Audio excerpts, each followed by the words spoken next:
بسم الله الرحمن الرحيم. فرجع موسى إلى قومه غضبان أسفا قال يا قوم ألم يعدكم ربكم وعدا حسنا أفطال عليكم العهد أم أردتم أن يحل عليكم غضب من ربكم فأخلفتم موعدي. അസ്സലാമു അലൈക്കും വറഹ്മത്തുള്ളാഹി വബറകാതുഹു. ഖുർആൻ പദം 1007 ദിവസത്തിലേക്ക് എല്ലാവരെയും ഹാർദമായി സ്വാഗതം ചെയ്യുന്നു. സൂറത്ത് ത്വാഹയിലെ 86 ആയത്താണ് ഇന്ന് പഠന വിധേയമാക്കുന്നത്. ക്ലാസ് ആരംഭിക്കുന്നതിനായി ആദരണീയനായ ഡോക്ടർ AI വിലായത്തുള്ള സാഹിബിനെ ക്ഷണിക്കുന്നു. അസ്സലാമു അലൈക്കും വറഹ്മത്തുള്ളാഹി വബറകാതുഹു. അഊദു ബില്ലാഹി മിനശ് ശൈത്വാനിർ റജീം. ബിസ്മില്ലാഹിർ റഹ്മാനിർ റഹീം. فرجع موسى إلى قومه غضبان أسفا قال يا قوم ألم يعدكم ربكم وعدا حسنا أفطال عليكم العهد أم أردتم أن يحل عليكم غضب من ربكم فأخلفتم موعدي. صدق الله العلي العظيم. സൂറത്ത് ത്വാഹയിലെ 86 ആയത്താണ് ഞാൻ നിങ്ങളെ കേൾപ്പിച്ചിട്ടുള്ളത്.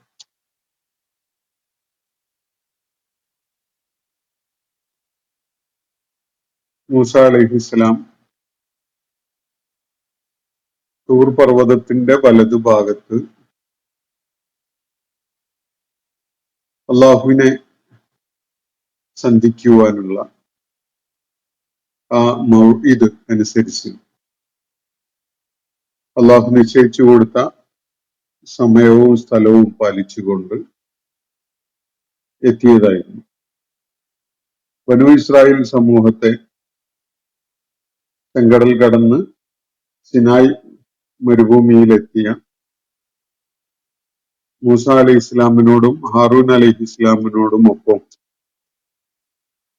ഈജിപ്തിൽ നിന്ന് പുറപ്പെട്ടു വന്ന മുഴുവൻ അനുയായികളോടും തൂർ പർവ്വതത്തിന്റെ പാർശ്വത്തിലായിട്ട് വലതുഭാഗത്ത് ഒത്തുചേരാൻ വേണ്ടി അള്ളാഹു നിശ്ചയിച്ചിട്ടുണ്ടായിരുന്നു. ഒരു സമയം, ഒരു മൗഇദ് അതിനുവേണ്ടി നിശ്ചയിച്ചു കൊടുത്തതായിരുന്നു.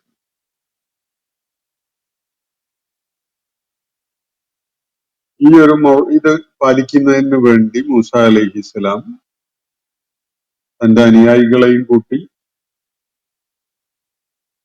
ആ ലക്ഷ്യത്തിലേക്ക് നീങ്ങിക്കൊണ്ടിരിക്കുന്നതിനിടയിൽ അല്പം ധൃതിയിൽ മൂസ അലൈഹിസ്സലാം നേരത്തെ തന്നെ നിശ്ചയിക്കപ്പെട്ട സമയത്തിൽ നിന്നൊട്ടും വൈകാതെ തന്നെ അവിടെ എത്തിച്ചേർന്ന ഒരു രംഗം നമ്മൾ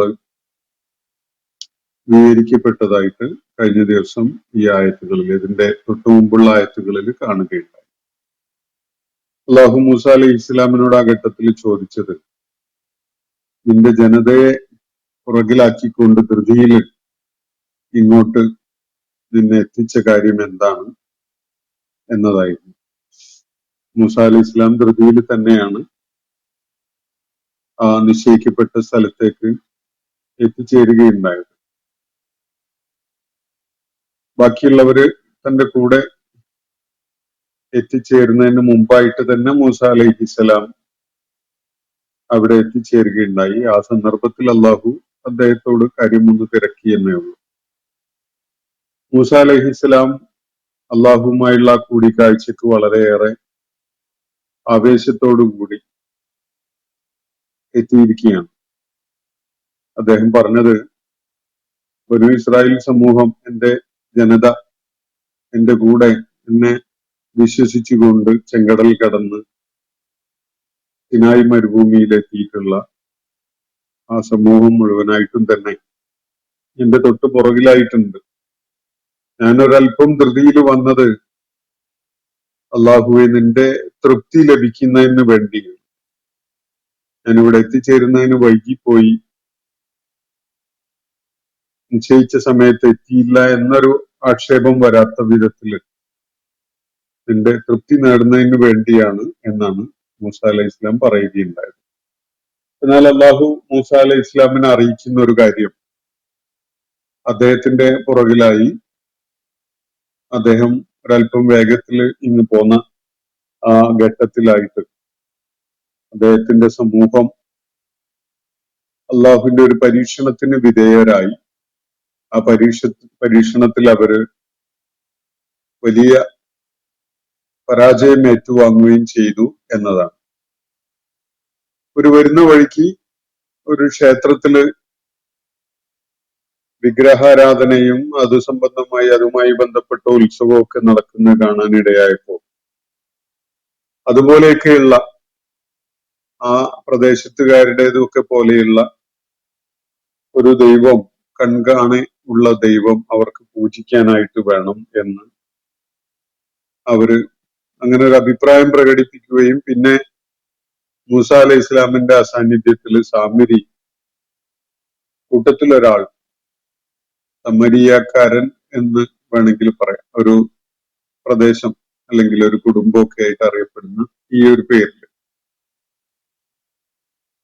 അയാള് അവർക്കായിട്ട് സ്വർണ്ണാഭരണങ്ങൾ ഒരുക്കി ഒരു പശുക്കിടാവിന്റെ രൂപം ഉണ്ടാക്കിയിട്ട് അതാണ് അവര് പൂജിക്കേണ്ട ദൈവം എന്ന നിലക്ക് അവർക്ക് പരിചയപ്പെടുത്തി കൊടുക്കുകയാണ്. ഈ വിധത്തിൽ എളുപ്പത്തില് അവര് വഴികേടിലേക്ക് നീങ്ങി എന്നതാണ് അള്ളാഹു മൂസ അലൈഹി ഇസ്ലാമിനെ അറിയിക്കുന്നത്. ആളുകളുടെ ഏത് സമൂഹത്തിലും അങ്ങനെയാണ്. പല മാനസിക ബുദ്ധിപരമായ നിലവാരമുള്ള ആളുകളും ഉണ്ടാവും. ചില ആളുകൾക്ക് അബദ്ധങ്ങളാണ് എന്നതൊന്നും പ്രശ്നമല്ല. അവർക്ക് എന്തെങ്കിലുമൊക്കെ പ്രത്യക്ഷത്തില് അവരുടെ ഭയവിഹ്വലതകളും വിഷമവും ഒക്കെ രേഖപ്പെടുത്താൻ ഒരു കല്ല് ഉരുട്ടി മുന്നിൽ വെച്ചാൽ പോലും അവർക്കത് മതിയാവും. അങ്ങനെയൊക്കെയുള്ള എന്തെങ്കിലുമൊക്കെ കാണിച്ചുകൊണ്ട് അവിടെ ചെന്ന് ആവലാതികളെ ബോധിപ്പിക്കുക എന്നതാണ് ചിലർക്ക് വലിയ സംതൃപ്തിയുള്ളതായിട്ട് കാണാൻ സാധിക്കും. ഒരു പഴയ വീഡിയോ ഓർമ്മ വരുന്നത്, ഒരു പാതയോരത്ത് ഉണ്ടായിരുന്ന ഒരു സർവേ കല്ലിൽ ഒരു പച്ച തുണിയിട്ട് മൂടിയ ഒരു ചിത്രം. നിങ്ങളിൽ പലരും അത് കണ്ടിട്ടുണ്ടാവും. അപ്പോ അത് തുണി ഉണക്കാനിട്ടതായിരുന്നു എന്നതാണ് വസ്തുത. അതുവഴി വന്നൊരാള് അത് എന്തോ ഒരു പുണ്യകേന്ദ്രമാണ്, അവിടെ ഏതോ ഒരു പുണ്യവാളനായ ഒരാള് മറമാടപ്പെട്ടിട്ടുണ്ട്, അതിന്റെ അടയാളപ്പെടുത്തലാണ്, അതങ്ങനെയുള്ള ഒരു ദിവ്യന്റെ സ്ഥലമാണ് എന്നൊക്കെയുള്ള നിലക്ക് മനസ്സിലാക്കി. പിന്നെ അവിടെ നിരന്തരം ആളുകള് പണവും അതുപോലെ അവരുടെ നേർച്ച വഴിപാടുകളൊക്കെ കൊണ്ടുപോയി ഇടുകയാണ്. പിന്നീട് ഒരിക്കലും ആരും അത് പരിശോധിക്കുന്നില്ല, അത് ആ തുണി മൂടിയിട്ട സംഗതി എന്താണ് എന്നത്. അങ്ങനെ ആളുകൾ പിന്നെ ചോദ്യം ചെയ്യാതെ നിരന്തരമായി വന്ന് തുടരെ വന്ന് അവിടെ പുണ്യം നേടാൻ വേണ്ടി പലതും അർപ്പിച്ചു പോകുന്ന ഒരു കാഴ്ച. ഇത്രയും മൂഢമാണ്, ഇത്രയും ബുദ്ധിശൂന്യമായ വിധത്തിലാണ് ആളുകളുടെ പെരുമാറ്റവും നിലപാടുകളും ഒക്കെ. അള്ളാഹു സുബ്ഹാനഹു വ തആല കൊടുത്തിട്ടുള്ള ബുദ്ധിയോ വൈഭവങ്ങളോ കഴിവോ സത്യം തിരിച്ചറിയാൻ വേണ്ടി പ്രയോജനപ്പെടുത്തുക എന്ന ശീലം ആളുകളിൽ കുറവാണ്. കുറഞ്ഞ ആളുകൾ മാത്രമേ അങ്ങനെയൊക്കെ ആലോചിച്ച് കാര്യങ്ങളെ ബുദ്ധിപൂർവകമായി മനസ്സിലാക്കി തീരുമാനങ്ങളിലേക്ക് എത്തുന്നുള്ളൂ. അപ്പോ ഈ സമൂഹം, മൂസ അലൈഹി ഇസ്ലാമിന്റെ സമൂഹം, അവര് ഈജിപ്തിലെ ഒരു ദീർഘമായ കാലയളവിലെ അതികഠിനമായ സാഹചര്യങ്ങളൊക്കെ നേരിട്ട് വന്ന ആളുകളാണ്. അവരുടെ കൺമുന്നിലാണ് മൂസ അലൈഹി ഇസ്ലാം അവരുടെ വിമോചകനായിട്ട്, അള്ളാഹുവിന്റെ ദൂതനായിട്ട് വന്നതും അള്ളാഹു അദ്ദേഹത്തിന് നൽകിയിട്ടുണ്ടായിരുന്ന ആയാത്തുകള്, അസാധാരണത്വമുള്ള ചില കാര്യങ്ങളൊക്കെ അവരുടെ മുന്നിൽ കാണിക്കുകയും ഈജിപ്തില് ഫിറോവിന്റെയും അദ്ദേഹത്തെ പിന്തുണച്ചുകൊണ്ട് നിന്നിരുന്ന ആളുകളുടെയും അവരെ പ്രകോപിപ്പിക്കുന്ന വിധത്തിലുള്ള ഒരവസ്ഥയിലേക്ക് കാര്യങ്ങൾ പോവുകയും അതിനെ തുടർന്ന് രണ്ട് വിഭാഗങ്ങളും മാറ്റുരയ്ക്കുകയൊക്കെ ചെയ്യുന്ന സംഭവങ്ങളൊക്കെ അരങ്ങേറുന്നത് ഇവർ കാണുകയാണ്. അതിനുശേഷം ഈജിപ്തിൽ നിന്ന് അള്ളാഹു നിശ്ചയിച്ച സമയത്ത് അവർ പുറപ്പെട്ട് ചെങ്കടൽ കടന്നു വരുന്നതും മൂസ അലൈഹി ഇസ്ലാം അതിനുവേണ്ടി അവർക്ക് ചെങ്കടലിന്റെ മധ്യത്തിലൂടെ ഒരു ഉണങ്ങിയ പാത ഒരുക്കി കൊടുത്ത കാര്യവും ആ പാതയിലൂടെ നടന്നു നീങ്ങി വരുന്നതിനിടക്ക് ഇവര് മറുകര എത്തിയ ഘട്ടത്തിൽ അവരെ പിന്തുടർന്നു വന്ന ഫിറൗനും കൂട്ടരും അവിടെ മുങ്ങി മരിക്കുകയൊക്കെ ചെയ്യുന്നത് അവരുടെ കൺമുന്നിലാണ്. വളരെ വ്യക്തമായ ദൈവിക നടപടികളായിരുന്നു അത് എന്നത്, അള്ളാഹുവിന്റെ വളരെ പ്രത്യക്ഷത്തിൽ തന്നെയുള്ള ഇടപെടലുകളായിരുന്നു അത് എന്നത് ഈ കൂട്ടര് അനുഭവിച്ചറിഞ്ഞ കാര്യമാണ്. എന്നിട്ടും അവര് സിനായ് മരുഭൂമിയിലെ അവരുടെ ആദ്യകാലത്ത് ആ തുടക്ക നാളുകളില് വിഗ്രഹാരാധനയിലേക്ക് നീങ്ങുന്നു എന്നത്, അതും മൂസ അലൈഹി ഇസ്ലാമിന്റെ വളരെ ചുരുങ്ങിയൊരു സമയത്തേക്കുള്ള അസാന്നിധ്യത്തിലായിട്ട് അങ്ങനെ ഒരു ചെയ്തിയിലേക്ക് അവർ നീങ്ങി എന്നത് ആ സമൂഹം എത്ര ബുദ്ധിശൂന്യമായിട്ടാണ് പെരുമാറുന്നത് എന്നത് വ്യക്തമാക്കുന്ന ഒരു കാര്യമാണ്. എന്തായാലും മൂസ അലൈഹി ഇസ്ലാമിനെ സംബന്ധിച്ചിടത്തോളം വളരെ ഞെട്ടലുളവാക്കുന്ന, അങ്ങേയറ്റത്തെ വ്യസനം ഉണ്ടാക്കുന്ന ഒരു കാര്യമാണ്. അദ്ദേഹത്തിന്റെ ഇതുവരെയുള്ള ജീവിതത്തിലെ അദ്ദേഹം നിർവഹിച്ച മുഴുവൻ ദൗത്യങ്ങളും ഈ ഒരു സമൂഹത്തിന് വേണ്ടിയായിരുന്നു. വലിയ ത്യാഗം ഏറ്റുവാങ്ങിക്കൊണ്ട് അദ്ദേഹം മുൻകൈയെടുത്ത് നടത്തിയ സകല സംഗതികളും ഈജിപ്തിലെ ഭരണാധികാരിയെ വെല്ലുവിളിക്കേണ്ടി വരുന്ന ഒരവസ്ഥയിലേക്ക് വരെ കാര്യങ്ങൾ പോയതും അതിനെ തുടർന്നുണ്ടായ സംഭവ വികാസങ്ങളൊക്കെ ഈ ബനു ഇസ്രായേൽ സമൂഹത്തിന്റെ വിമോചനം ലക്ഷ്യം വെച്ചുകൊണ്ടുകൂടിയുള്ളതായിരുന്നല്ലോ. എന്നിട്ട് ആ സമൂഹം ഏതൊരു ആദർശത്തെ മുൻനിർത്തിയാണ് അവരെ വിമോചിതരാക്കാൻ വേണ്ടി മൂസ അലൈഹിസ്സലാം രംഗത്ത് വന്നിട്ടുണ്ടായിരുന്നത്, അത് പൂർണ്ണമായി അങ്ങ് മറന്നു പോയിക്കൊണ്ട് അവര് വിഗ്രഹ പൂജയിലേക്ക് വഴുതി വീണു എന്ന് കാണുന്നത് മൂസ അലൈഹി ഇസ്ലാമിനെ സംബന്ധിച്ചിടത്തോളം വല്ലാത്ത വ്യസനം ഉണ്ടാക്കുന്ന, അദ്ദേഹത്തിൽ വലിയ വലിയ ഡിസില്യൂഷൻമെന്റ് ഉണ്ടാക്കുന്ന ഒരു കാര്യം തന്നെയാണ്, അതിന് സംശയമൊന്നുമില്ല. അപ്പൊ അള്ളാഹു മൂസ അലൈഹി ഇസ്ലാമിന്റെ സമൂഹം നേരിട്ട ആ പരീക്ഷണത്തെ കുറിച്ചും ആ പരീക്ഷണത്തില് അവര് ഏറ്റുവാങ്ങിയ വമ്പൻ പരാജയത്തെ കുറിച്ചൊക്കെ സൂചിപ്പിച്ചുകൊണ്ടാണ് ഇവിടെ മൂസ അലൈഹി ഇസ്ലാമിനോട് സംസാരിക്കുകയുണ്ടായത്. അതിനുശേഷം അള്ളാഹു ഒരൊറ്റ വാചകത്തില് ഇവിടെ സംക്ഷിപ്തമായിട്ട് പറയുകയാണ് എങ്ങനെയാണ് മൂസ അലൈഹി ഇസ്ലാം അതിനോട് പ്രതികരിക്കുകയുണ്ടായത് എന്ന്. അള്ളാഹുവിന്റെ അടുക്കൽ നിന്ന് തന്റെ ജനതക്ക് സംഭവിച്ച ആ പതനത്തിനെ കുറിച്ച് അറിയാനിടയായ ശേഷം മൂസ അലൈഹി ഇസ്ലാം അവരിലേക്ക് തിരിച്ചു പോവുകയാണ്. അള്ളാഹുവിന്റെ അടുക്കൽ നിന്നുള്ള മാർഗദർശക ഫലകങ്ങള് നൽകപ്പെട്ട വിധത്തിൽ അത് ഏറ്റുവാങ്ങിക്കൊണ്ടാണ് മൂസ അലൈഹി ഇസ്ലാം സമൂഹത്തിലേക്ക് തിരികെ എത്തുന്നത്. ഫറജാ മൂസ ഇലാ ഖൗമിഹി, മൂസ ഈ ഒരു അവസ്ഥയിൽ തന്റെ ജനതയുടെ അടുക്കിലേക്ക് തിരികെ ചെന്നു. ഗളബാന അസിഫ, രണ്ട് വിശേഷണങ്ങളാണ് അള്ളാഹു ഇവിടെ ഉപയോഗിക്കുന്നത്. ഒന്ന് ഗളിബാൻ, അദ്ദേഹം ഗളുബാനാണ്, അങ്ങേയറ്റത്തെ കോപമുള്ള അവസ്ഥയിലാണ്. ഗളബ് എന്ന് പറഞ്ഞ കോപം, ആ പദത്തിന്റെ വേറൊരു രൂപമാണ് ഗളുബാൻ എന്നത്. ഗളുബാൻ ആയിക്കൊണ്ടാണ്, അങ്ങേയറ്റത്തെ വികാര വിക്ഷുബ്ധതയില് അങ്ങേയറ്റത്തെ കോപം പ്രകടിപ്പിക്കുന്ന വിധത്തിലാണ് മൂസ അലൈഹി ഇസ്ലാം തിരികെ എത്തുന്നത്. ഹാറൂൻ അലൈഹി ഇസ്ലാമിനെ ചുമതല ഏൽപ്പിച്ചുകൊണ്ടും ഈ തന്റെ കൂടെ വന്നു ചേർന്ന അല്ലെങ്കിൽ കൂടെ ചെങ്കടൽ കടന്നു വന്ന ആ സമൂഹത്തെ വിശ്വസിച്ചുകൊണ്ടൊക്കെയാണ് മൂസ അലൈഹി ഇസ്ലാം പോയിട്ടുണ്ടായിരുന്നത്. പക്ഷെ അദ്ദേഹത്തിന്റെ അസാന്നിധ്യത്തില് അവര് വല്ലാത്ത നെറികേടാണ് കാണിച്ചത് എന്നത് മനസ്സിലായപ്പോ മൂസ അലൈഹി ഇസ്ലാമിന് വല്ലാത്ത കോപം വരികയാണ്. കാരണം ഈ കൂട്ടർക്ക് വേണ്ടിയാണല്ലോ ഞാൻ ഈ ത്യാഗമൊക്കെ അനുഭവിച്ചുകൊണ്ട് ഇത്രയും ധീരോദാത്തമായ ഒരു പോരാട്ടത്തിന് തന്നെ സന്നദ്ധമായി രംഗത്ത് വന്നത് എന്നൊരാലോചനയും അദ്ദേഹത്തെ അലട്ടുന്നുണ്ടാവും. നമുക്കത് നമ്മുടെ സാഹചര്യവുമായിട്ട് ഈ സംഭവങ്ങളെ തട്ടിച്ചു നോക്കാൻ തീർച്ചയായിട്ടും പ്രേരിതമാകും നമ്മളെല്ലാവരും.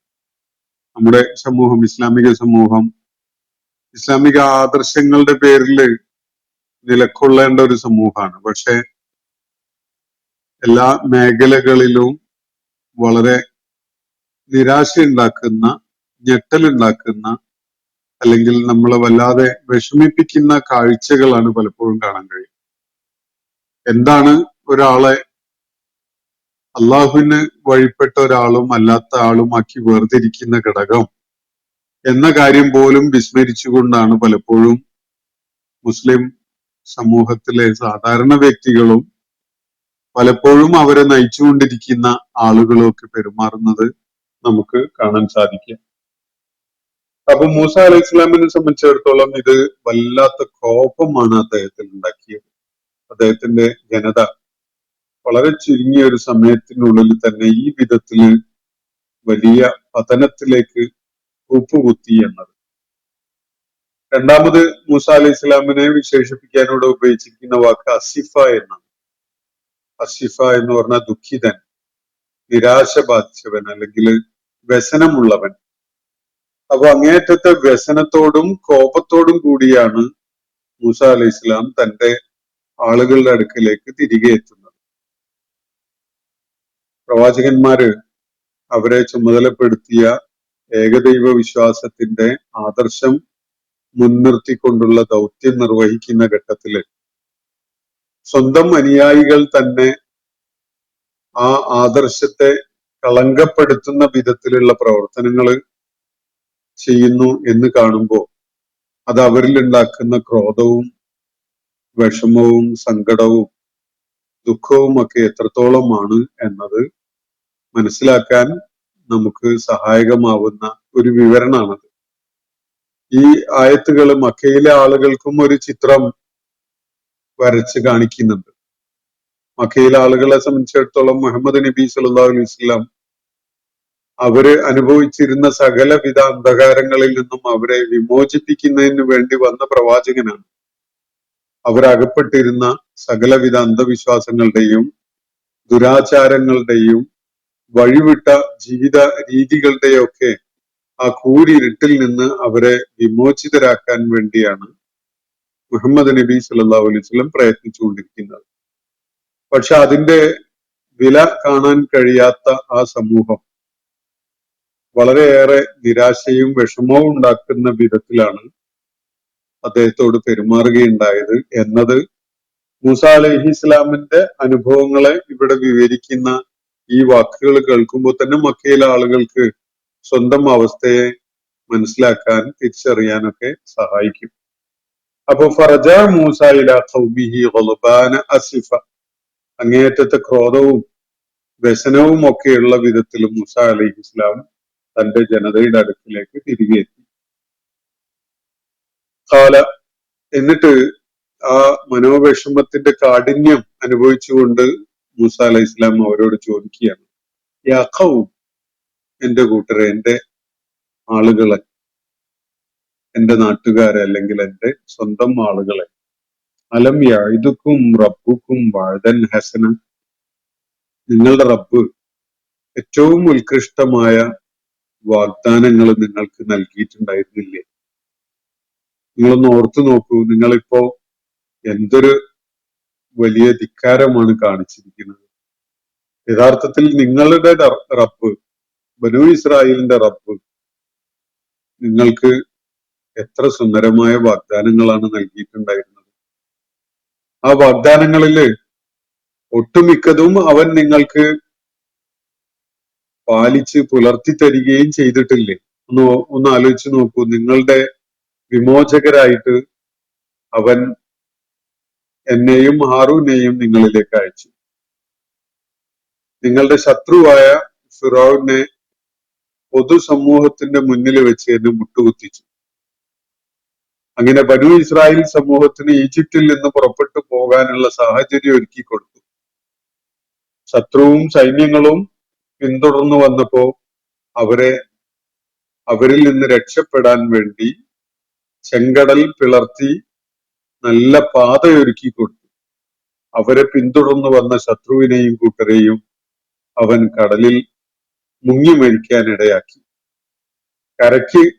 കടലിനപ്പുറത്തെത്തി സിനായ് മരുഭൂമിയിലെത്തിയ ഘട്ടത്തിൽ നിങ്ങൾക്ക് ആ മരുഭൂമിയിൽ കഴിഞ്ഞുകൂടാൻ പറ്റുന്ന വിധത്തില് നിങ്ങൾ നിലകൊള്ളുന്ന ഇടങ്ങളിലൊക്കെ അവൻ നിങ്ങൾക്കായിട്ട് മേഘങ്ങള് തണല് വിരിച്ചു കൊടുക്കുന്ന ഒരു അനുഭവം ഉണ്ടായി. നിങ്ങൾക്ക് ആവശ്യത്തിനുള്ള ഭക്ഷ്യവിഭവങ്ങൾ ഇല്ലാതെ വന്നപ്പോ മന്നും സെൽവായും നൽകി. ഇതുപോലെ എത്രയെത്ര വാഗ്ദാനങ്ങളാണ് അവൻ, സുന്ദരമായ വാഗ്ദാനങ്ങളാണ് അവൻ നിങ്ങൾക്ക് നൽകിയിട്ടുണ്ടായിരുന്നത്. ആ വാഗ്ദാനങ്ങളില് ഒട്ടേറെ എണ്ണം നിങ്ങൾ അനുഭവിച്ചറിയുകയും ചെയ്തതാണ്. നിങ്ങൾക്കറിയാമല്ലോ ഇത്. യാ ഖൗമി അലം യഅിദുകും റബ്ബുകും വഅദൻ ഹസന. നിങ്ങളുടെ സ്വന്തം റബ്ബ്, നിങ്ങളുടെ സ്വന്തം നാഥൻ, രക്ഷകൻ, നിങ്ങളുടെ സ്വന്തം രക്ഷകനായ അള്ളാഹു നിങ്ങൾക്ക് ഏറ്റവും സുന്ദരമായ, ഏറ്റവും ചാരുതയുള്ള വാഗ്ദാനങ്ങളായിരുന്നില്ലേ നൽകിയിരുന്നത്? അവയിൽ പലതും അവൻ നിങ്ങളുടെ മുന്നില് പുലർത്തി കാണിച്ചതുമാണല്ലോ. അഫതആല അലൈക്കുമുൽ അഹദ്. എന്നിട്ടിപ്പോ നിങ്ങൾക്ക് വല്ലാണ്ട് നീണ്ടുപോയോ കാലം? നിങ്ങൾക്ക് അല്പം പോലും ക്ഷമിച്ചിരിക്കാൻ പറ്റിയില്ലേ? അവൻ നിങ്ങൾക്കായി ചെയ്തിട്ടുള്ള വേറെയും ചില വാഗ്ദാനങ്ങൾ ഉണ്ടായിരുന്നു എന്നത് ശരിയാണ്. പക്ഷെ ആ വാഗ്ദാനങ്ങൾ പുലർന്നു കാണാൻ ഒരല്പം പോലും കാത്തു നിൽക്കാൻ നിങ്ങൾക്ക് പറ്റിയില്ലേ? നിങ്ങൾ വല്ലാണ്ട് കാലം നീണ്ടുപോയതായിട്ടാണോ കണ്ടത്? അള്ളാഹു നിങ്ങൾക്ക് നൽകിയ സുന്ദരമായ വാഗ്ദാനങ്ങളിൽ ചിലത് പുലർന്നു കാണാൻ വല്ലാണ്ട് സമയം നീണ്ടുപോയി, വല്ലാതെ വൈകിപ്പോയി എന്ന് തോന്നിയോ നിങ്ങൾക്ക് എന്നാണ് അള്ളാഹു ചോദിക്കുന്നത്. അള്ളാഹുവിനെ മുൻനിർത്തിക്കൊണ്ട് മൂസ അലൈഹി സ്വലാം ചോദിക്കുന്നത്. മൂസ അലൈഹി സ്വലാമിന് വല്ലാത്ത വികാര വിക്ഷോഭം അനുഭവപ്പെട്ട ഒരു സന്ദർഭമായിരുന്നു അത്. നിങ്ങൾക്കറിയാലോ, പിന്നിട്ട വർഷങ്ങളില് ഈജിപ്തിലേക്ക് ഞാൻ തിരികെ എത്തിയതിന് ശേഷം നിങ്ങളുടെ റബ്ബിനെ നിങ്ങൾക്ക് ബോധ്യപ്പെടുത്തുന്ന എന്തെല്ലാം അനുഭവങ്ങള് നിങ്ങൾ കാണുകയുണ്ടായതാണ്. അത് നിങ്ങളുടെ റബ്ബ് നിങ്ങൾക്കായിട്ട് നൽകിയ ഏറ്റവും സുന്ദരമായ വാഗ്ദാനങ്ങളായിരുന്നില്ലേ? അതൊക്കെ നിങ്ങളുടെ കൺമുന്നിൽ പുലരുന്നത് നിങ്ങൾ കാണുകയും ചെയ്തതാണ്. എന്നിട്ടിപ്പോ അവയിൽ ശേഷിക്കുന്നവ പുലർന്നു കാണാൻ ഒരല്പം കാത്തിരിക്കാൻ നിങ്ങൾക്ക് പറ്റാതെ പോയോ എന്നതാണ് ചോദ്യം. അഫതആല അലൈക്കുമുൽ അഹദ്. കാലം നിങ്ങൾക്ക് വല്ലാതെ നീണ്ടുപോയതായിട്ട് തോന്നിയോ? അം അറത്തും അൻ യഹില്ല അലൈക്കും ഗളബും മിർ റബ്ബിക്കും. അതല്ല, നിങ്ങളുടെ റബ്ബിന്റെ ക്രോധം, നിങ്ങളുടെ റബ്ബിന്റെ കോപം നിങ്ങളുടെ മേൽ പതിക്കണം എന്ന് തന്നെയായിരുന്നോ നിങ്ങൾ തീരുമാനിച്ചത്? നിങ്ങൾക്ക് കാത്തുനിന്നും അടുത്തു എന്നതാണോ വിഷയം? അതല്ല, നിങ്ങളുടെ റബ്ബിന്റെ കോപം നിങ്ങളുടെ മേൽ പതിച്ചോട്ടെ, കുഴപ്പമില്ല എന്ന് നിങ്ങൾ തീരുമാനിച്ചതായിരുന്നോ? ഇതാണ് മൂസ അലൈഹി സ്വലാം അവരോട് ചോദിച്ച കാര്യം. അഫതആല അലൈക്കുമുൽ അഹദ്. തോല എന്ന് പറഞ്ഞാൽ തൊവിയിൽ നിന്നൊക്കെയുള്ള വാക്കെന്നാണ് ആ വാക്ക് വരുന്നത്. തോല നീണ്ടു പോവുക എന്നാണ് അർത്ഥം. ഇതെന്നാണ് ഇംഗ്ലീഷിലെ ടോൾ എന്നുള്ള വാക്ക് വന്നിട്ടുള്ളത് എന്നാണ് അനുമാനിക്കപ്പെടുന്നത്. തോല എന്ന് പറഞ്ഞാൽ നീണ്ടുപോയി എന്നാണ്. ടോൾ എന്ന് പറഞ്ഞാൽ ഉയരമുള്ള, പൊക്കമുള്ള. അപ്പോ അഫതആല അലൈക്കുമുൽ അഹദു. കാലം നിങ്ങൾക്ക് വളരെ നീണ്ടതായി കണ്ടോ? നീണ്ടതായിട്ട് അനുഭവപ്പെട്ടോ? അം അറത്തും. അതല്ല, നിങ്ങൾ ഇങ്ങനെയാണോ ഉദ്ദേശിച്ചത്? അൻ യഹില്ല അലൈക്കും ഗളബും മിർ റബ്ബിക്കും. നിങ്ങളുടെ റബ്ബിന്റെ കോപം നിങ്ങളുടെ മേൽ പതിച്ചോട്ടെ എന്ന് തന്നെയാണോ നിങ്ങൾ ഉദ്ദേശിച്ചത്? നേരത്തെ അള്ളാഹുവിന്റെ കോപം പതിക്കുന്നവര് നേരിടേണ്ടി വരുന്ന ഒരു കാര്യം പറഞ്ഞിരുന്നു. യഹില്ല അലൈക്കും ഗളബി. ഇങ്ങനെയായാൽ, നിങ്ങൾ ധിക്കാരം പ്രവർത്തിച്ചാൽ എന്റെ കോപം നിങ്ങളുടെ മേൽ സംഭവിക്കും. ആരുടെ മേലാണോ എന്റെ കോപം ഉണ്ടാവുന്നത് അവൻ നശിച്ചത് തന്നെ എന്ന ഒരു വിവരണം തൊട്ട് മുകളിൽ നമ്മൾ കണ്ടതാണ്. അപ്പൊ മൂസ അലൈഹി ഇസ്ലാം അവരോട് ചോദിക്കുന്നത്, നിങ്ങൾക്ക് കാലം വല്ലാതെ നീണ്ടുപോയതായിട്ട് തോന്നിയോ? അതല്ല, അള്ളാന്റെ കോപം ഞങ്ങളുടെ മേൽ വന്നോട്ടെ, ഞങ്ങൾക്ക് അതൊന്നും പ്രശ്നമില്ല എന്ന് നിങ്ങൾ കരുതിയോ? അമ്മറത്തും അൻ യഹില്ല അലൈക്കും ഗളബും മിർ റബ്ബിക്കും ഫഖ്ലഫ്തും മൗഇദി. അത് കാരണമായിട്ടാണോ നിങ്ങൾ എന്നോടുള്ള കരാറിനെ ലംഘിച്ചു കളഞ്ഞത്? മൂസ അലൈഹിസ്സലാം അള്ളാഹുവിന്റെ ദൂതൻ എന്നുള്ള നിലക്ക് ആ സമൂഹം അദ്ദേഹത്തിനോടൊരു കരാറിൽ ഏർപ്പെടുകയാണല്ലോ. യഥാർത്ഥത്തില് ഒരു പ്രവാചകന് ബൈഅത്ത് ചെയ്യുക എന്ന് പറഞ്ഞാൽ ഒരു പ്രവാചകന് വിധേയത്വം നൽകിക്കൊണ്ട് അദ്ദേഹത്തിനെ പിൻപറ്റിക്കൊള്ളാം എന്ന് ഒരു ജനത പറയുമ്പോൾ യഥാർത്ഥത്തിൽ ഒരു കരാറിലാണ് അവർ ഏർപ്പെടുന്നത്. ഒന്നാമതായി ഈ പ്രപഞ്ചത്തിന് ഏകനായ ഒരു റബ്ബുണ്ട് എന്ന കാര്യം അവർ അംഗീകരിച്ച് സമ്മതിക്കുന്നു. രണ്ടാമതായി ആ റബ്ബ് തങ്ങളിലേക്ക് നിയോഗിച്ചയച്ച ദൂതനാണ് ഇപ്പോ അവരുടെ മുന്നിൽ വന്നിരിക്കുന്ന ഈ പ്രവാചകനായി സ്വയം അവകാശപ്പെട്ടുകൊണ്ട് വന്നിരിക്കുന്ന ഇയാള് അള്ളാഹുവിന്റെ ദൂതനാണ് എന്നത് അവർ അംഗീകരിച്ച് സമ്മതിച്ചിരിക്കുന്നു. മൂന്നാമതായി ആ പ്രവാചകൻ നൽകുന്ന മാർഗദർശനം ദൈവികമായ മാർഗദർശനമാണ് എന്ന് അംഗീകരിച്ചുകൊണ്ട് ആ പ്രവാചകനെ പിൻപറ്റാൻ, അദ്ദേഹത്തെ അനുസരിക്കാൻ, അദ്ദേഹം നയിക്കുന്ന വിധത്തില് ജീവിതം മുന്നോട്ട് കൊണ്ടുപോകാൻ അവര് സന്നദ്ധരാണ് എന്നുകൂടിയുള്ള ഒരു ഏറ്റുപറയലാണ് ഒരു പ്രവാചകനോടുള്ള കരാറ് എന്ന് പറഞ്ഞാൽ. അപ്പോ നിങ്ങൾ എന്നോട് ചെയ്ത കരാറിൽ ഇതൊക്കെ അടങ്ങിയിട്ടുണ്ടായിരുന്നു. അള്ളാഹുവിന്റെ ഏകത്വം, എന്റെ റിസാലത്ത്, ഞാൻ നിങ്ങൾക്ക് കാണിച്ചു തരുന്ന ഈ മാർഗദർശനം, ഇതൊക്കെയും നിങ്ങൾ അംഗീകരിച്ച് ഏറ്റുപറഞ്ഞതാണ്. എന്നിട്ടിപ്പോ വല്ലാതെ കാലം നീണ്ടുപോയി എന്നതാണോ എന്നോട് നിങ്ങൾ ചെയ്ത കരാറ് ലംഘിച്ചു കളയാൻ നിങ്ങൾക്ക് കാരണമായിട്ടുണ്ടായിരുന്നത് എന്നതാണ് അള്ളാഹുവോട് ചോദിക്കുന്ന ചോദ്യം. ഓർക്കേണ്ടതുണ്ട്, തീർച്ചയായിട്ടും ഇത്തരം ആയാത്തുകളുടെ പരിസരത്തുകൂടെ നമ്മൾ കടന്നു പോകുമ്പോൾ സത്യവിശ്വാസികളുടെ സമൂഹത്തിൽ ഓരോരുത്തരും അവരുടെ ആ കാലഘട്ടത്തിലേക്കോ സമൂഹത്തിലേക്കോ അള്ളാഹു നിയോഗിച്ചയച്ച പ്രവാചകനുമായിട്ടാണ് ഒരു ഉടമ്പടിയുള്ളത്. അത് മറന്നുകൂടാ. എന്നാൽ ആ പ്രവാചകനുമായി ഉടമ്പടി ചെയ്ത സമൂഹം, ആ സമൂഹത്തിൽ പിൽക്കാലത്ത് എത്രയോ സാമീര്യന്മാര് കടന്നു വരും ആ സമൂഹത്തെ വഴിപഴപ്പിക്കുന്നവരായിട്ട്.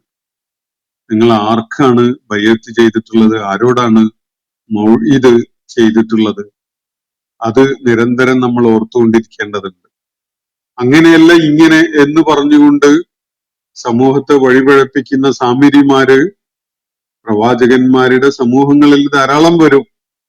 ഈ സാമീര്യന്മാരുടെ, ഈ വ്യാജന്മാരുടെ പ്രവർത്തനങ്ങളിൽ നിന്ന് രക്ഷ നേടിക്കൊണ്ട് പ്രവാചകൻ കാണിച്ചു തന്ന വഴിയിൽ ഉറച്ചു നിൽക്കാൻ കാലം നമ്മളോട് ആവശ്യപ്പെട്ടപ്പോ നമ്മൾ അത് ചെയ്യുകയുണ്ടായോ എന്നൊരു ചോദ്യം ഓരോ സത്യവിശ്വാസിയും ഒരു ആത്മപരിശോധന എന്നുള്ള നിലക്ക് നേരിടേണ്ടതുണ്ട്.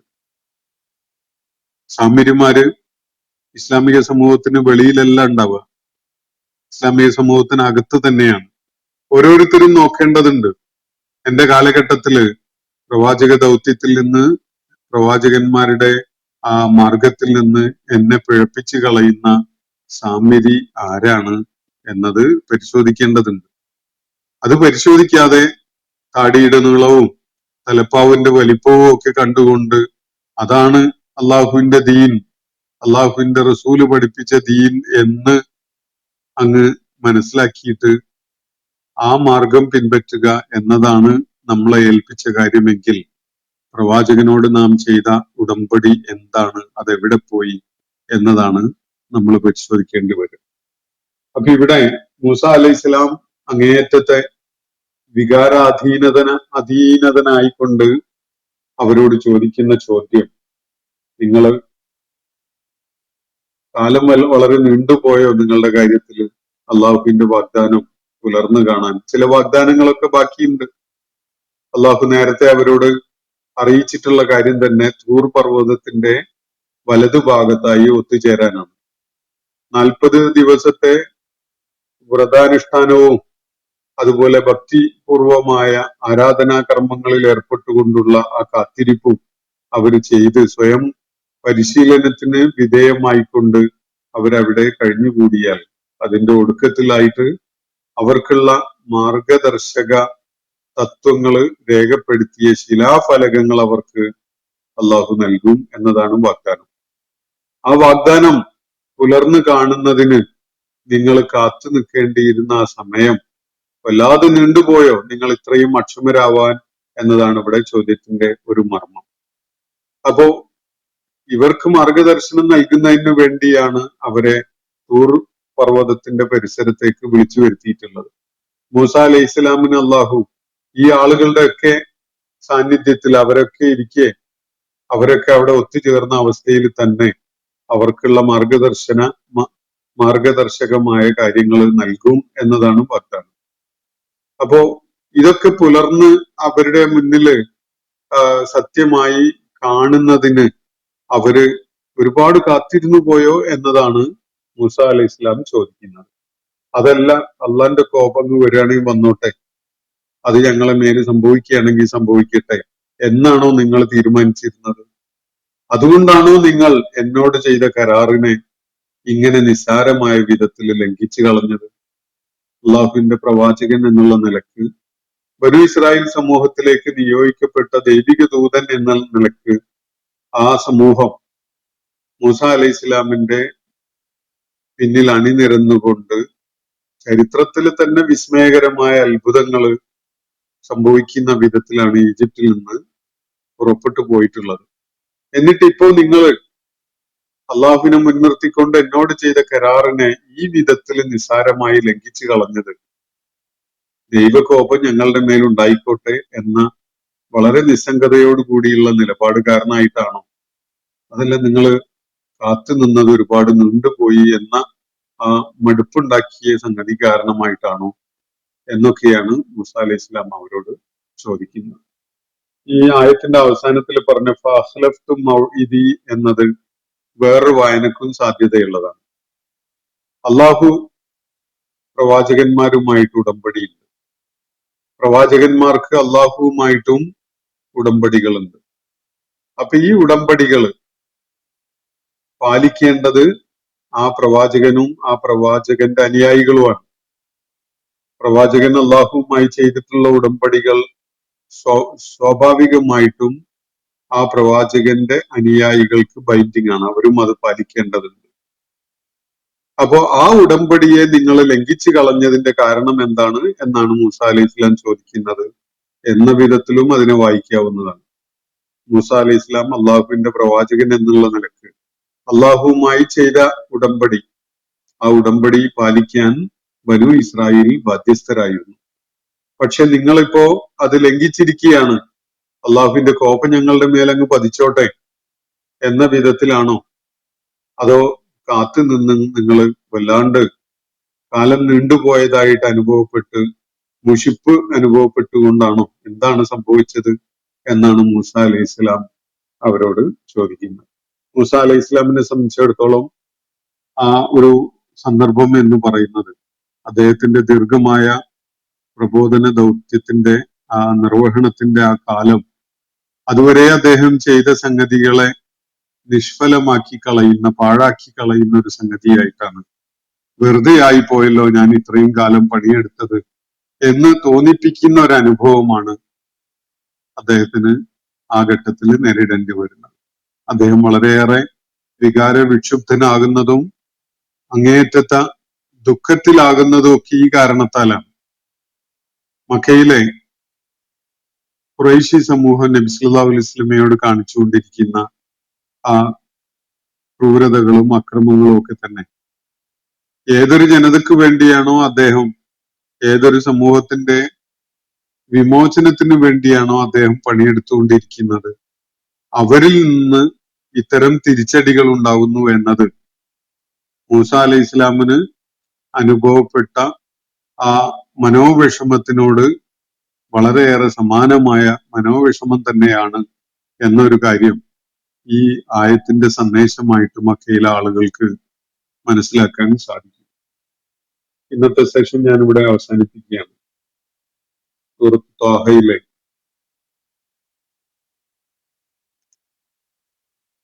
86-ാമത്തെ ആയത്താണ് നമ്മൾ ഇന്ന് പഠന വിധേയമാക്കിയിട്ടുള്ളത്.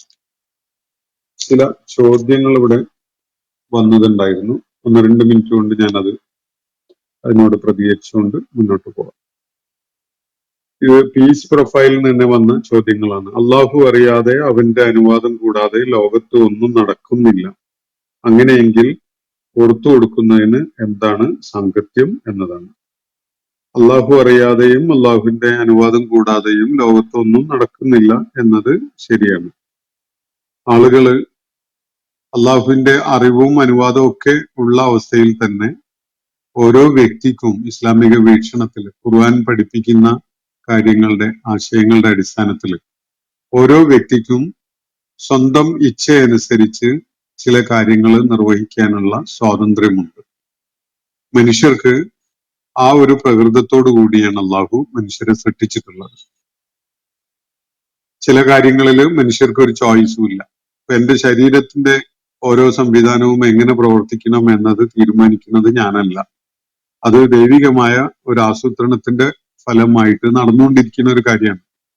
എന്നാൽ എനിക്ക് തിരഞ്ഞെടുക്കാൻ കഴിയുന്ന ചില മേഖലകളുണ്ട്. ഞാന് മാംസ ആഹാരം കഴിക്കുന്ന ആളാവണോ, സസ്യാഹാരം മാത്രം കഴിക്കുന്ന ആളാവണോ എന്നത് എനിക്ക് വേണമെങ്കിൽ തീരുമാനിക്കാൻ കഴിയും. ഞാൻ സത്യവിശ്വാസം ഉൾക്കൊള്ളുന്ന ആളാവണോ, അതല്ല സത്യനിഷേധിയായിട്ട് ജീവിക്കണോ എന്ന കാര്യം തീരുമാനിക്കാനുള്ള സ്വാതന്ത്ര്യം എനിക്കുണ്ട്. ഇത് ഓരോരുത്തരും അനുഭവിച്ചറിയുന്നതായതുകൊണ്ട് അതിൽ പ്രത്യേകിച്ച് വിശദീകരണം ഒന്നും നൽകേണ്ടതില്ല.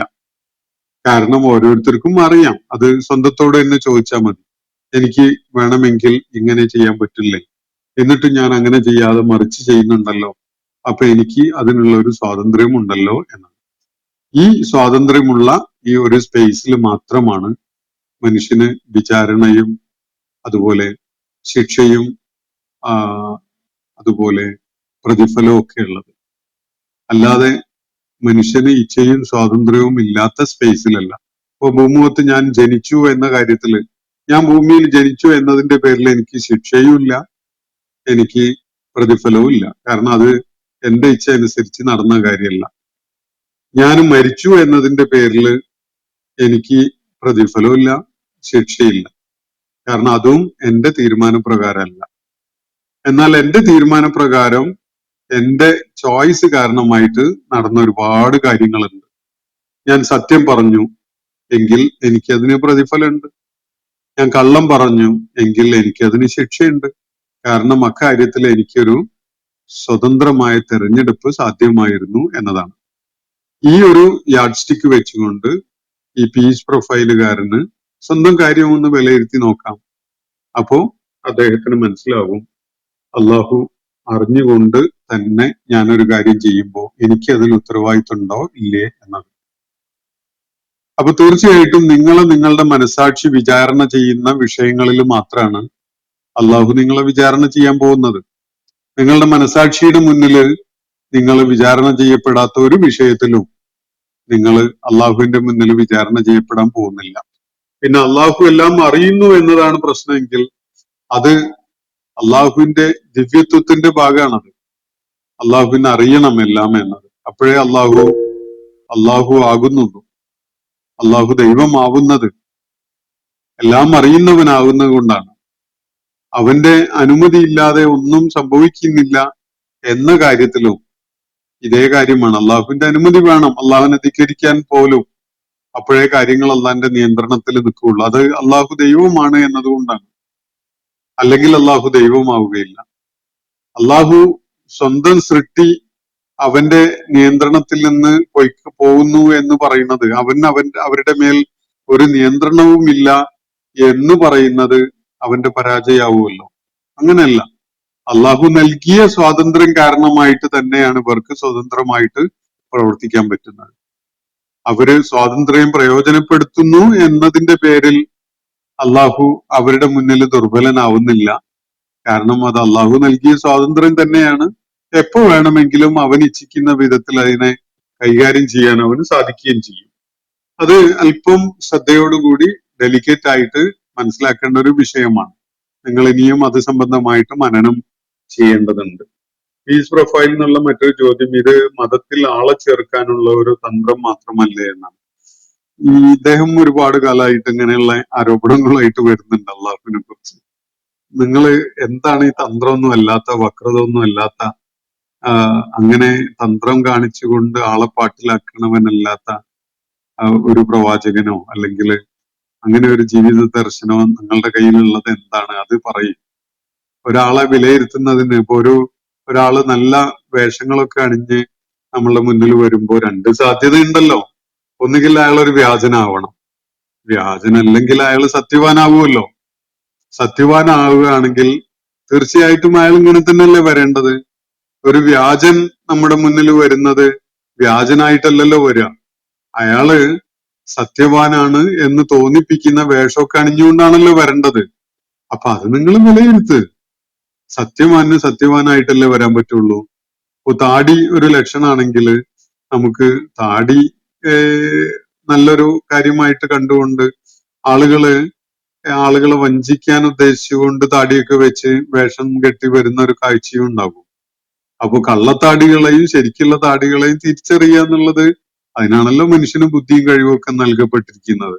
അതുകൊണ്ട് ആരാണ് വ്യാജമായ താല്പര്യങ്ങളോടുകൂടി ആളുകളെ കൂടെ കൂട്ടാൻ വേണ്ടി തന്ത്രം മെനയുന്നത് എന്നൊക്കെ നിങ്ങൾക്ക് ചോദിക്കുക. അത് നിങ്ങൾ പഠിക്കുക. ഒരാളെ നിങ്ങളുടെ മുന്നിൽ ഒരാളെ എത്തിയിട്ട് ചരിത്രത്തിൽ 1450 വർഷങ്ങളായിട്ട് ഈ മനുഷ്യനെ കുറിച്ച്, ഈ പ്രവാചകനെ കുറിച്ച് അങ്ങനെ പറയുന്ന ചില ആളുകളും ഉണ്ട് എല്ലാ ഘട്ടങ്ങളിലും.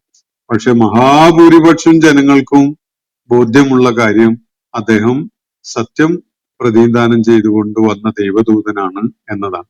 മറിച്ച് നിങ്ങൾക്ക് തോന്നുന്ന കാര്യങ്ങൾക്കുള്ള പിൻബലം എന്താണ് എന്നത് നിങ്ങൾ പരിശോധിക്കും. എന്നിട്ട് ഓരോരുത്തരുമാണ് അക്കാര്യത്തിൽ തീരുമാനം എടുക്കേണ്ടത്. മുഹമ്മദ് നബി സല്ലല്ലാഹു അലൈഹി വസല്ലം സത്യവാനായിരുന്നോ അതല്ല വ്യാജനായിരുന്നോ എന്നത് നിങ്ങൾ സ്വയം തീരുമാനിക്കേണ്ട ഒരു കാര്യമാണ്. വ്യക്തിപരമായിട്ട് എന്നെ സംബന്ധിച്ചിടത്തോളം അതിൽ യാതൊരു സംശയവും ഇല്ലാത്ത കാര്യമാണ്. അതുകൊണ്ടാണ് വഅശ്ഹദു അന്ന മുഹമ്മദൻ റസൂലുള്ള എന്ന് നമ്മൾ പ്രഖ്യാപിച്ചുകൊണ്ട് സത്യവിശ്വാസ മാർഗത്തിലേക്ക് വന്നിട്ടുള്ളത്. മുഹമ്മദ് അള്ളാഹുവിന്റെ ദൂതനാണ് എന്ന കാര്യം സാക്ഷ്യം വഹിച്ചുകൊണ്ടാണ് നമ്മളൊക്കെയും സത്യവിശ്വാസികളായിട്ടുള്ളത്. അത് ബോധ്യമുള്ളത് കൊണ്ടും 1000 വട്ടം ഉറപ്പുള്ളത് കൊണ്ടുമാണ്. നിങ്ങൾക്ക് സംശയം ഉണ്ടെങ്കിൽ നിങ്ങളെ പരിശോധനയും അന്വേഷണമൊക്കെ തുടർന്ന് മുന്നോട്ട് കൊണ്ടുപോകാം. ശരീഅത്ത് പ്രകാരം മതം വിടുന്നവർക്ക് മരണശിക്ഷയല്ലേ എന്നാണ്. ഏത് കോണ്ടെക്സ്റ്റുമായിട്ട് ബന്ധപ്പെട്ടുകൊണ്ടാണ് ഈ ചോദ്യം ഉന്നയിക്കപ്പെട്ടതെന്നുള്ളത് എനിക്ക് സ്ട്രൈക്ക് ചെയ്തിട്ടില്ല. ശരീഅത്ത് പ്രകാരം മതം വിട്ടു പോകുന്നവർക്ക് മരണശിക്ഷ എന്നത് അത് ഇസ്ലാമില് റിദ്ദക്കുള്ള ശിക്ഷ വധശിക്ഷയാണ് എന്നത് കാണാൻ കഴിയും. പക്ഷെ അത് ഏത് സന്ദർഭത്തിലാണ് എന്നത് കൂടി മനസ്സിലാക്കേണ്ടതുണ്ട്.